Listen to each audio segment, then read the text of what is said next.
I use a different kind of prism of ideas, right? So, and I'm sure I'm going to get a blurb from you. Nodding. Right, the ability to respond. If I have no ability, right, to respond, right, then I can't shape my future. It's kind of like that, in a company.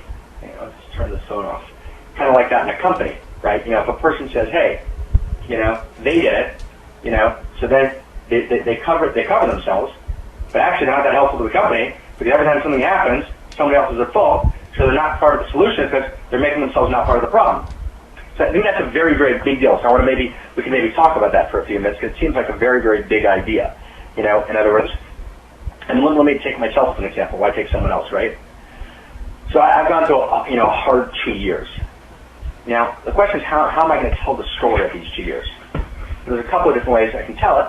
I'm actually working on a book now called Spiritually Incorrect, which is about these couple of years, and I'm sure I'm going to get a blurb from you.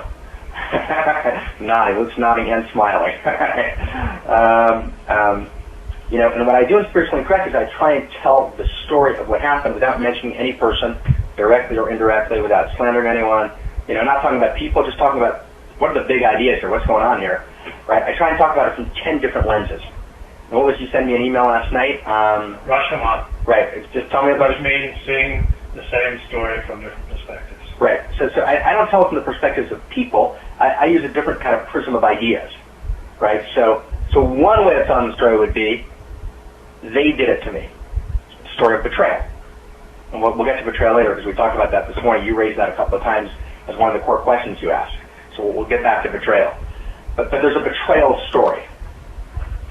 Betrayal story. Maybe I betrayed someone. By not sharing. That I was going out with people. That were in my circle, and I should have shared that with my partner. When running the organization. That was my fault. That was a mistake that I made.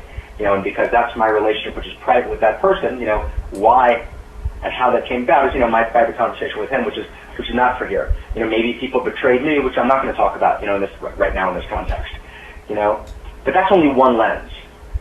That lens by itself, as valid as it may be, is a victim lens. If I stay in that lens, that's the only lens, and I'm a victim. And even if that lens would be 90% true, I have no power over that lens. I remain completely powerless, and it's just not a lot of fun to be powerless. It's not fun, it's not aesthetic, and it's not holy. And it kind of, so the question is, what's my 10% or 20% or 5% or 50%, whatever the percent is. So I've got to identify what my percent in any story that happens to me. I've got to identify what my part of that story is. What did I do to help create the conditions that allow what happened to me to happen? Because that's where my power is. So if I could say it for you differently, Luke, the price of innocence is impotence. If I'm totally innocent, well, I'm impotent. So, I may be innocent about complaints people made against me, but the question is, if I just focus on that, well then, I didn't get anywhere. I got to see, well, what can I learn from this? What's my part? Here I want to introduce, with your permission, and this is one of the places I'm going to do even without, right? I want to introduce a new phrase, which is a contribution system. Meaning there's a contribution system at play. It's not a blame frame. We have to kind of move in life from a blame frame to a contribution system, and a contribution system means what's my part in the contribution system that created events. Now that's very different from New Age thinking that says you create your whole reality. That's nonsense. The Rwandan woman, right, who sees her baby ripped apart in front of her, she created it?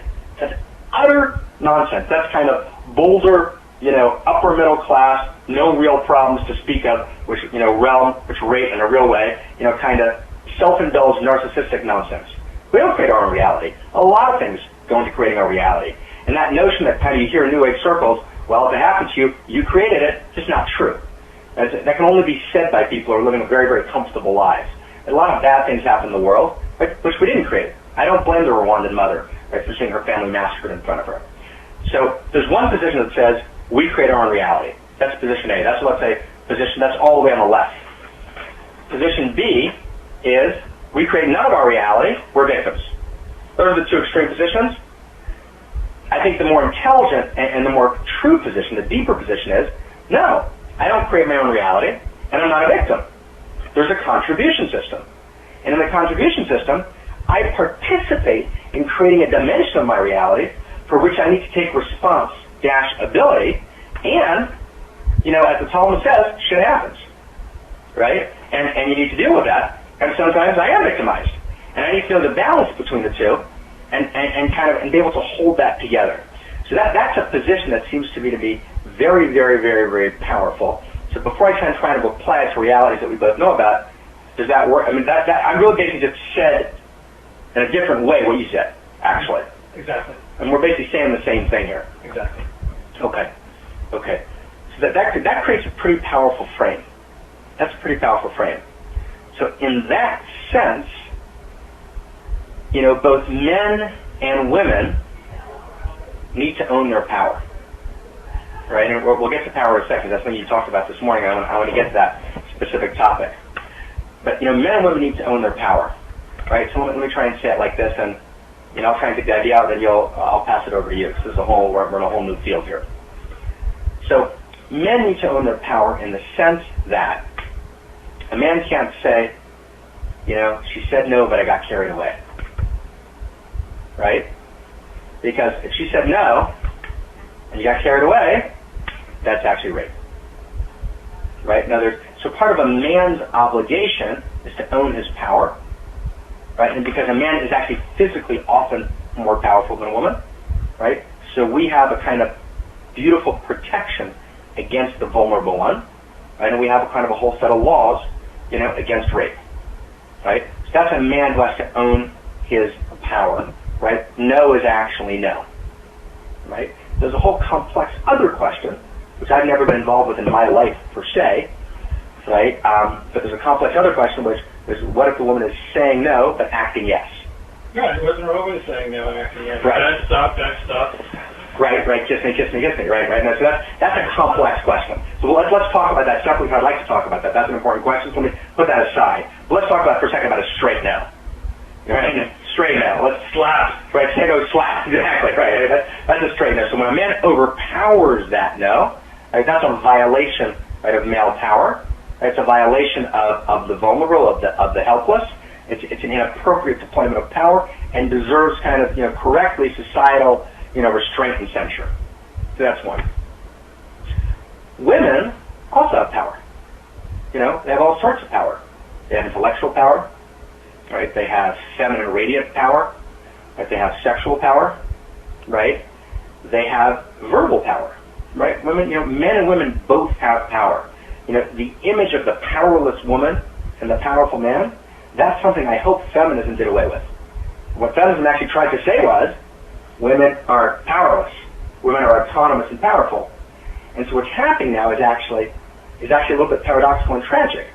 Because even though that's what feminism came to say, first wave feminism, right? What then happened was a particular dimension of feminism emerged, which is called by a number of people, Naomi Wolf, in different ways, Daphne Fatai, Kathy Young talks about it, Laura Gafni talks about it. And there's a whole series of very serious feminist theorists. I believe that the thinker you quoted, Dennis Prager, talks about it. Warren Farrell talks about it. A book called The Myth of Male Power. Right? They talk about this thing which they call victim feminism. And victim feminism, as opposed to what we might call power feminism, Jane Gallup's phrase, right, says women are basically powerless and victims. Right? He did it to me. Now, we're not talking about rape. If there's a he did it to me in rape, that's a real thing. We're talking about, there's a relationship. The relationship's fully mutual. It's fully consensual. And I think mutual is a better word than consensual, by the way. Because consensual is a technical legal word. Mutual means there's real mutuality. Consensual can mean the boss can say, if the boss says, hey, you'll get a raise, if you come with me for a weekend, and she comes for a weekend and have consensual sex, that's consensual, but it's sexual harassment. Right? So I don't want to, the consensual word doesn't matter to me.